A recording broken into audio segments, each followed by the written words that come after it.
Ah, Jerusalem, the holiest city in the world.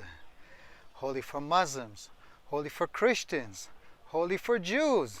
Was probably also holy for Canaanites. And who knows, maybe one day the Buddhists will also make a claim of sanctity somewhere in the city. What a mess. Hello everyone, and welcome to another vlog by Danny the Digger. And this time I'm continuing my series about the quest for the Ark of the Covenant and finally reaching Jerusalem. Where was the Ark placed once it was brought to Jerusalem? Well, we all know that it was placed in Solomon's temple, in the Holy of Holies. The building is described in great detail in the book of Kings chapter 6 and chapter 7. It also includes the image of the Ark itself. But that was done when Solomon built the temple on the top of the Temple Mount, and we are definitely going to review it in my next chapter when I'll go to the actual Temple Mount. Here you can see it from the distance. That grayish dome is the Al-Aqsa Mosque. Behind it is the Dome of the Rock, a sacred place in the Muslim world, but also preserving, even in Muslim heritage, the Bayt al-Maqdas, the place of Solomon's temple. But before it was placed in Solomon's temple on the Temple Mount, when David brings it to Jerusalem, where does he place it? Aha! This is where archaeology can be quite handy, and archaeology indeed has made some interesting discoveries on this very slope.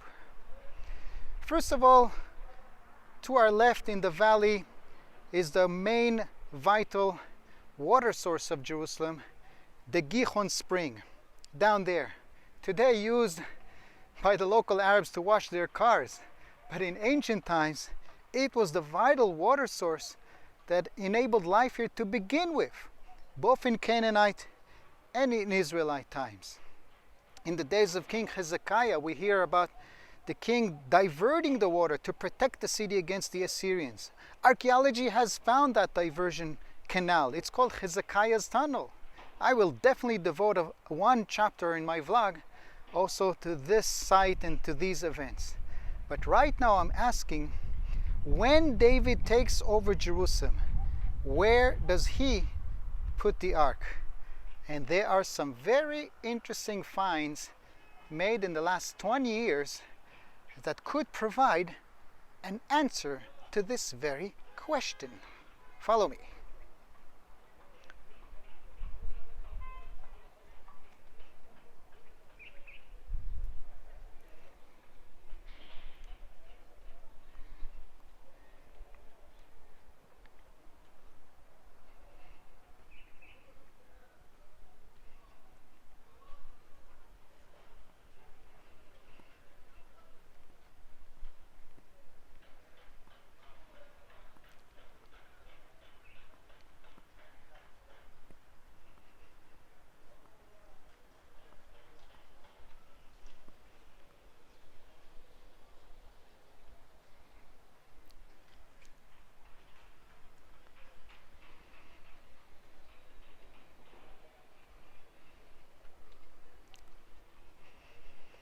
This beautiful setting that you're appreciating now as I'm walking through this passage is part of the work of El Ad organization, for the City of David organization. An organization that's been doing wonders in the last 20 or even 30 years at this site, trying to both develop it by research but also promote its image, its reputation as such a significant place, and encourage more and more visitors here. This is the big souvenir shop, which holds replicas of various finds that were made here. But I'm here on a very specific focus, tracking a site that could be related to where the ark was placed, and the answer starts here, beneath our feet. This area was exposed in the 1970s by a team led by archaeologist Yigal Shiloh. He made quite a few interesting discoveries, but most interesting is this very big stepped wall, like a supportive wall, 18 meters high, which Yigal Shiloh uncovering speculated that was to support a significant building over it. What could that building be? This cannot be some poor peasant's house. This is a big, almost imperial project that could only be to support either a temple or maybe a palace. Now, the Temple of Jerusalem, we know that it was on Mount Moriah, on the hill, which cannot be visible from this angle, but it's in this direction. So if it's not to support the temple, maybe it's to support the palace. But at the time, Yigal Shiloh could not excavate the area where I'm walking now because it was private Arab property. But 20 years later, the situation has changed. The Elad organization managed to purchase and free this place for research, and it is Eilat Mazar, a young student in Yigal Shiloh's excavation, now Dr. Eilat Mazar, which stepped into the scene and started digging in the area that is now beneath this wooden platform. Here we go.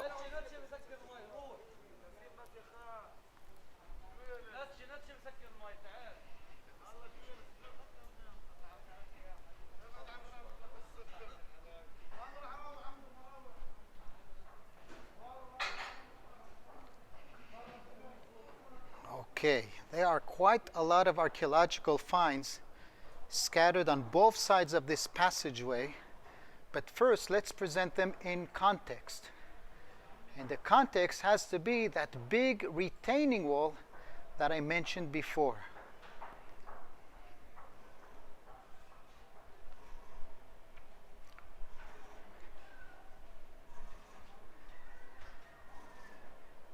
Here we go. That giant retaining wall can now be seen very clearly leaning against the very supportive wall over here. And what could this wall be constructed for? What was it supporting? Yigal Shiloh speculated that maybe there was a palace above it, but that had to be proven, and that's exactly what Eilat Mazar did. In 2003, I believe, she started excavating here, going all the way down to bedrock, uncovering finds from different periods, including Canaanites, including Roman, but also of the Iron Age. And here I have to admit, she didn't make a lot of discoveries of architecture. Whatever was built here was later almost completely removed. But on the opposite side, one can still see clear foundations of massive walls. And this replica of this capital is presenting a real one that was found here in the 1960s by the British archaeologist Kathleen Kenyon. Now, what is the date and the function of this building? One thing is quite certain. It did contain evidence from the 7th century BC. It was found with bulas, which are like signatures of documents that were all related to scribes, to clerks of the administration of Jerusalem in the last era of biblical Jerusalem, in the days of King Zedekiah. In fact, one of those scribes is a person that Prophet Jeremiah knew. That's pretty amazing by itself, to find a letter or a signature of a letter, what's called a bula, whose name appearing on it is a person that the Bible tells us is a clerk that was sent once to Jeremiah. That's quite amazing. But the dating material, according to Eilat Mazar, indicates that the building itself was built already in the 10th century. The 10th century BC is the time of David. So Eilat Mazar's conclusions were that this people is maybe, as the sign is also telling us, the remains of King David's palace. Okay, now how do we link all of this to the ark? The Bible gives us two pieces of information about the ark. When it's brought by David to Jerusalem, in the book of Kings and in the book of Chronicles, it tells us that he placed it in a tent. A tent, not in his house, not in his palace, but a tent is usually placed in a big flat platform. Tents don't anchor well on sides of mountains. And what do we have here? If not a big flat area. Aha! But it gets more interesting, because then in another testimony from the time of Solomon, the book of Chronicles tells us that he took the daughter of Pharaoh to a different location because he said, you shouldn't be living in the house of David where the ark used to be. So actually the book of Chronicles is hinting that the ark was placed in a tent, which was later perhaps David's house. Are we looking at the very place where the Ark of the Covenant resided, once brought to Jerusalem, and until Solomon completes the temple? That is a mind-boggling possibility. Okay, and I'm not the only one to suggest this. Some scholars have expressed it in small talk with me, in certain publications. It's definitely a possibility one cannot rule out. Okay, stay tuned, because my next chapter is going to be on the Temple Mount itself. I'm going to walk up around the Dome of the Rock and track and present certain items that could relate to where the ark was placed on the Temple Mount, and maybe also where it was hidden. You don't want to miss that. So hit like, hit subscribe, and stay tuned for my next chapter. Litraot.